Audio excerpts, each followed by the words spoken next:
Hello दोस्तों, welcome back to cinema recapped Hindi. आज मैं एक्सप्लेन करने वाली हूँ 2015 में रिलीज हुई ताइवान की एक supernatural horror movie the bride. दोस्तों, आगे बढ़ने से पहले चैनल को सब्सक्राइब कर लें और इसके बगल के घंटे को भी दबा लें ताकि आपको नोटिफिकेशन और मुझे मोटिवेशन मिल सके। तो चलिए शुरू करते हैं। मूवी की शुरुआत में हम एक आदमी हाउ को देखते हैं जो एक घर के अंदर जाता है। अचानक उसे एक ब्राइड दिखाई देती है। वो उसका फेस देखने के लिए उसके पास जाता है। तभी उसे कुछ आवाजें सुनाई देती है और अचानक से कई सारे लोग उसके आसपास अपीयर हो जाते हैं। वो देखता है कि लोग जबरदस्ती एक आदमी की शादी उस ब्राइड से करवा रही हैं। तभी हाउ की नजर उस ब्राइड के चेहरे पर पड़ती है जो बुरी तरह से सड़ रहा था, यानी वो पहले ही मर चुकी थी। ये देखकर वो बहुत ही ज्यादा घबरा जाता है, पर उसे रियलाइज होता है कि ये तो सिर्फ एक ड्रीम था। अगली सुबह हम देखते हैं कि हाउ जॉगिंग करने के बाद बेंच पर बैठ के रेस्ट कर रहा है। तभी उसे अपने पीछे कुछ आवाजें सुनाई देती हैं। जब वो पीछे मुड़ता है तो वहाँ पर कोई नहीं होता, पर उसे एक पेड़ के पास एक लाल रंग का एनवेलप मिलता है। वो आसपास देखता है पर उसे वहाँ पर कोई भी दिखाई नहीं देता। तभी एक बूढ़ा आदमी उसके कंधे पर हाथ रखता है और उससे पानी की बोतल मांगता है। जब हाउ वापस से उस एनवेलप की तरफ देखता है तो वो गायब हो चुका था। इसके बाद हम देखते हैं कि हाउ नहा रहा है। तभी उसे अपने चेस्ट पर कुछ स्क्रैच मार्क्स दिखाई देते हैं, जिन्हें देखकर वो थोड़ा कंफ्यूज हो जाता है, पर उस पर ज्यादा ध्यान नहीं देता। घर से बाहर निकलने से पहले हाउ की फियांसे उसके गले में एक स्कार्फ बांधती है क्योंकि बाहर बहुत ही सर्दी थी। उसी समय हाउ की फियांसे को अपनी गर्दन पे दर्द महसूस होता है। ये देखकर हाउ को उसकी चिंता होने लगती है, पर फियांसे कहती है कि वो बिल्कुल ठीक है। नेक्स्ट सीन में हम एक स्कूल में एक लड़की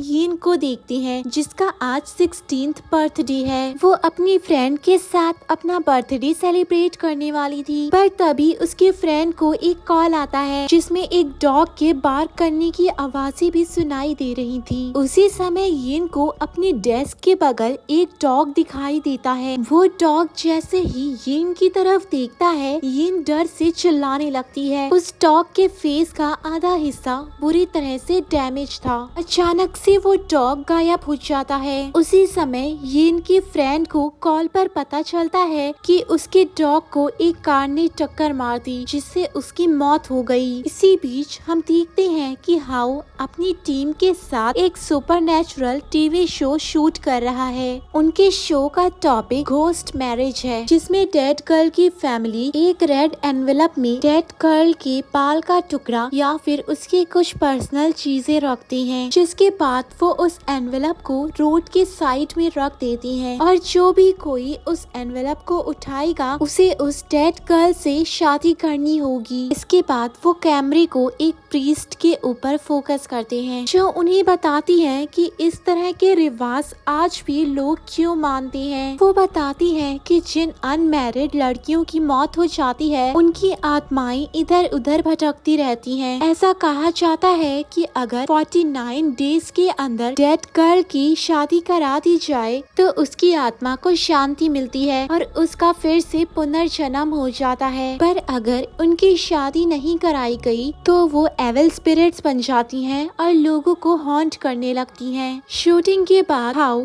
प्रीस्ट को उनके कॉपरेशन के लिए थैंक्स करता है, पर तभी वो प्रीस्ट हाउ से पूछती है कि क्या हाल ही में उसके साथ कुछ अजीब हुआ है। ये सुनकर हाउ थोड़ा सा कंफ्यूज हो जाता है, पर वो कहता है मेरी लाइफ तो मजे में कट रही है। ये सुनकर प्रीस्ट उससे कहती है कि वो अपना ध्यान रखे। इधर हम देखते हैं कि यिन अपने घर पहुंचती है। उसे अपने घर के बाहर कुछ आवाज सुनाई देती है, पर वो पहले से ही बहुत ही ज्यादा डरी हुई थी, इसीलिए वो पीछे मुड़कर नहीं देखती और जल्दी से घर के अंदर चली जाती है। यिन को पता चलता है कि उसकी मॉम अभी तक घर वापस नहीं आई थी, यानी कि वो घर में बिल्कुल अकेली थी। इधर हम देखते हैं कि हाउ अपने काम के बाद अपने घर वापस आता है। वो अपनी फियांसे को आवाज देता है पर वो कोई भी जवाब नहीं देती। पर कुछ ही समय बाद फियांसे वहाँ आ जाती है और बताती है कि वो नहा रही थी, जिसके बाद हाउ उसे उसकी वेडिंग ड्रेस दिखाता है। अगले दिन हम देखते हैं कि हाउ सिनेमा रिकैप हिंदी की कुछ वीडियोस को एडिट कर रहा है। तभी वहाँ पर एक एडिटर आता है जो उसे उसकी वेडिंग की वीडियो टेप्स देता है। इसके बाद हम देखते हैं कि हाउ अपनी फियांसे के साथ डिनर कर रहा है। तभी उसकी फियांसे उससे कहती है कि आजकल वो उसे टाइम नहीं देता, कहीं ऐसा तो नहीं कि उसका बाहर किसी से चक्कर चल रहा हो। इस पर हाउ जवाब देता है कि ऐसा तो कुछ भी नहीं है,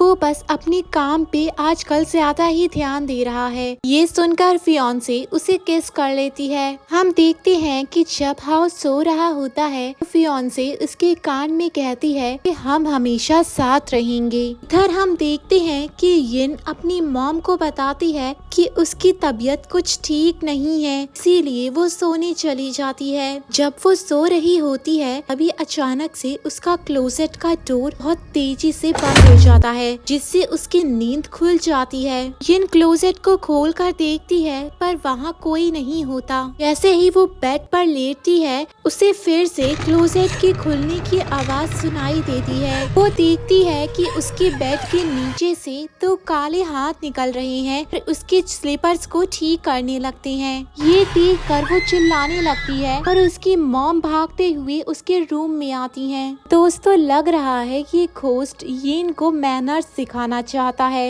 यिन की मॉम उससे पूछती है कि क्या हुआ, जिस पर यिन झूठ बोल देती है कि उसने एक बुरा सपना देखा था। इसके बाद हम वापस से हाउ को देखते हैं जो अपनी वेडिंग टेप्स देख रहा होता है। पर वो देखता है कि वेडिंग टेप्स में जो लड़की है वो तो उसकी फियांसे नहीं है। तभी वहाँ पर उसकी फियांसे आ जाती है और हाउ अपने लैपटॉप को बंद कर देता है।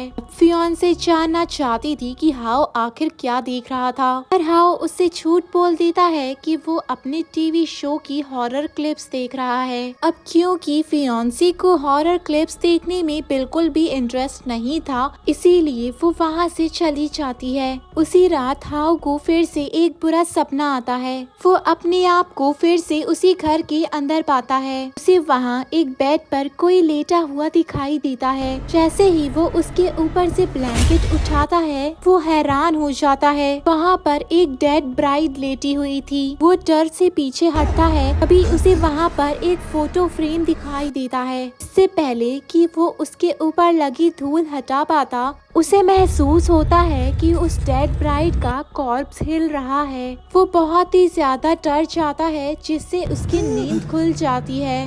वो देखता है कि उसकी फियांसे तो खर्राटे मार कर सो रही है। अभी उसे एहसास होता है कि वो कॉर्प्स ब्राइड उसके पीछे है। वो अचानक से उसके फेस को पकड़ लेती है, जिससे हाउ बहुत ही ज्यादा डर जाता है। पर उसे रियलाइज होता है कि ये भी एक ड्रीम ही था। अगले दिन वो एडिटर के साथ मदद के लिए प्रीस्ट के पास जाता है। अब प्रीस्ट की पावर से उन्हें पता चलता है कि जो भी हाउ के साथ हो रहा है वो एक कॉर्प्स ब्राइड की वजह से है जो उसे हॉन्ट कर रही है। प्रीस्ट उसे बताती है कि वो कॉर्प्स ब्राइड उसके पास्ट लाइफ से रिलेटेड है, जो हाउ के जन्म से ही उसे फॉलो कर रही है। हाउ के पिछले जन्म में भी उसकी मौत उसी कॉर्प्स ब्राइड की वजह से हुई थी। अब प्रीस्ट उससे कहती है कि वो अपनी बर्थ प्लेस के नॉर्थ ईस्ट साइड में 1930 में हुई स्ट्रेंज डेथ्स के बारे में पता लगाए। उन्हें लाइब्रेरी से पता चलता है कि एक आदमी जो बिल्कुल हाउ की तरह दिखता था 1930 में उसकी एक कार एक्सीडेंट में डेथ हो गई थी। जब हाउ उस आदमी के बारे में और सर्च करता है तो उसे उस जगह के बारे में पता चलता है जहाँ पर वो आदमी आखिरी बार देखा गया था। हाउ उसके पास की झाड़ियों में कॉर्प्स ब्राइड को इमेजिन करता है। इसके बाद हम देखते देखते हैं कि हाउ शावर ले रहा है। तभी हम उसके बाथ टब में एक वुमेन के घोस्ट को लेटा हुआ देखते हैं, जिससे उस टब का पानी पूरी तरह से ब्लैक हो गया है। उसी समय वहाँ पर फियांसी भी आ जाती है,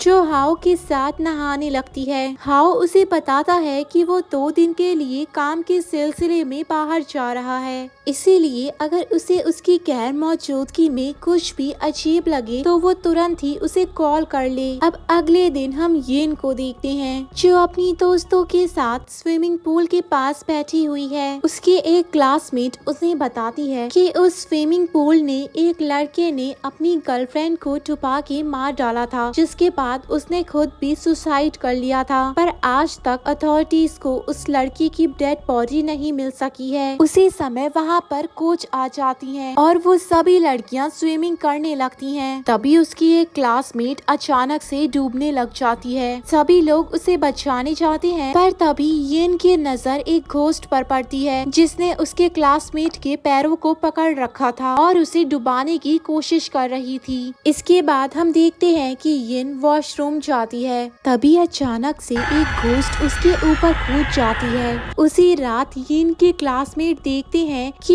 येन अपने हाथों से जमीन में कुछ खोद रही है। वो लोग उसे रोकने की कोशिश करते हैं, पर वो रोते हुए और तेजी से खोदने लग जाती है। उसे वहाँ पर कुछ हड्डियाँ मिलती हैं, जिन्हें पकड़कर वो रोने लग जाती है और बेहोश हो जाती है। अगले दिन जब उसे होश आता है तो वो खुद को हॉस्पिटल में पाती है। वो अपनी मॉम से बताती है कि उसे कई दिनों से घोस्ट दिखाई दे रहे हैं।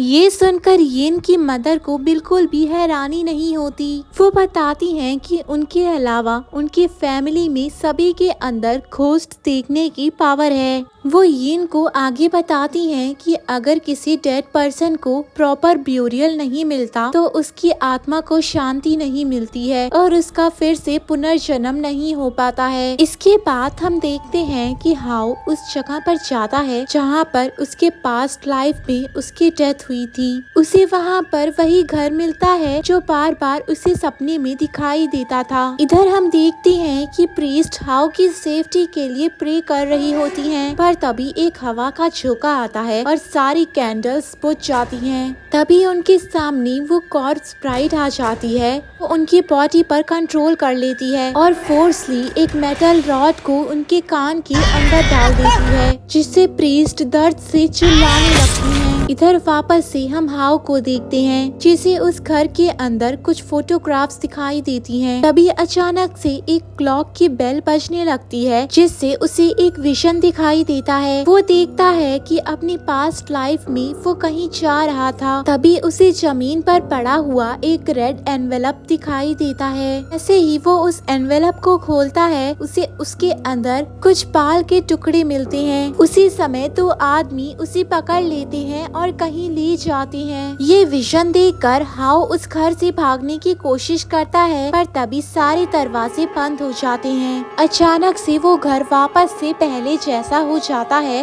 और हाउ देखता है कि उसने ग्रूम के कपड़े पहने हुए हैं और 2 आदमी जबरदस्ती उसे ब्राइड के पास लेकर जाते हैं, जैसा कि हमने मूवी के स्टार्टिंग में देखा था। हाउ अपने आप को फ्री करने की कोशिश करता है, पर वो नाकामयाब होता है। ब्राइड के फादर उसे बताते हैं कि अगर उसने ब्राइड से शादी नहीं की तो उसे प्रॉपर ब्यूरियल नहीं मिल पाएगा, जिससे उसकी आत्मा हमेशा भटकती रहेगी। अब यहाँ पर सेरेमनी शुरू होती है और वो लोग हाउ और ब्राइड के हाथ को कट करके एक कप में उनके ब्लड को डालते हैं। इसके बाद वो लोग ब्राइड को वाइन पिलाते हैं, पर इससे पहले कि वो लोग आगे बढ़ते हाउ वहाँ से भाग जाता है। पर भागते हुए उसका पैर स्लिप हो जाता है, जिससे एक कार से उसका एक्सीडेंट हो जाता है और वहीं पर उसकी डेथ हो जाती है। इसी बीच हम देखते हैं कि येन को एक वुमेन का घोस्ट हॉन्ट करता है। वो उससे दूर भागने की कोशिश करती है, पर तभी वो देखती है कि वो घोस्ट रो रही है। ये देखकर येन उसके पास जाती है। तभी सीन शिफ्ट होता है और हम देखते हैं कि येन अब बिल्कुल शांत है। वो अपने घर के सामने वाले अपार्टमेंट में जाती है। हमें पता चलता है कि वो अपार्टमेंट हाउ और उसकी फियांसी का है। जैसे ही वो इस अपार्टमेंट में अंदर जाती है, उसे किसी चीज के सड़ने जैसी स्मेल आने लगती है। जब वो उस फ्लैट के बाथरूम में जाती है तो उसे बाथ टब में उसी घोस्ट की बॉडी दिखाई देती है जो पूरी तरह से ब्लैक वाटर से कवर्ड थी। ये देखकर यिन वहाँ से बाहर भागती है। उसे फ्लैट के एंट्रेंस पर एडिटर मिलता है। वो एडिटर को लेकर उसी जगह पर जाती है जहाँ पर हाउ गया हुआ है। इसी बीच हम देखते हैं कि हाउ अपनी प्रेजेंट बॉडी में वापस आ गया है। उसे बेड पर उसी ब्राइड का कॉर्प्स दिखाई देता है। उसे वहाँ पर वही फोटो फ्रेम भी मिलता है जो उसने सपने में देखा था। जब वो उस पर लगी धूल को साफ करता है तो उसमें उसे अपनी फियांसी का चेहरा दिखाई देता है। अब हमें यहाँ पर पता चलता है कि इतने समय से हाउ अपनी फियांसी के साथ नहीं बल्कि उसी कॉर्प्स ब्राइड के साथ रह रहा था जिसने उसे मैनिपुलेट कर दिया था ताकि उसे ऐसा लगे कि वो ही उसकी फियांसी है। और यहाँ पर हमें समझ आता है कि इसीलिए हाउ की वेडिंग टेप में उसकी फियांसी के बजाय किसी और का चेहरा था, यानी जो वुमेन उसकी वेडिंग टेप में थी वही उसकी रियल फियांसी थी। अब यहाँ पर हाउ को अपनी रियल फियांसी के साथ बिताई हुई मेमोरीज याद आ जाती हैं। से वो बहुत ही ज्यादा दुखी हो जाता है और रोने लगता है। हाउ वहाँ से भागने की कोशिश करता है पर तभी कॉर्प्स ब्राइड वहाँ पर आ जाती है और उसे पीछे से पकड़ लेती है। कहती है हम हमेशा साथ रहेंगे। अब यहाँ से सीन वापस से कट होता है यिन की तरफ। यिन एडिटर को लेकर उस घर में पहुँचती है। वो देखती है कि हाउ कॉर्प्स ब्राइड के बगल लेटा हुआ है। अगली सुबह हम देखते हैं यिन एडिटर के साथ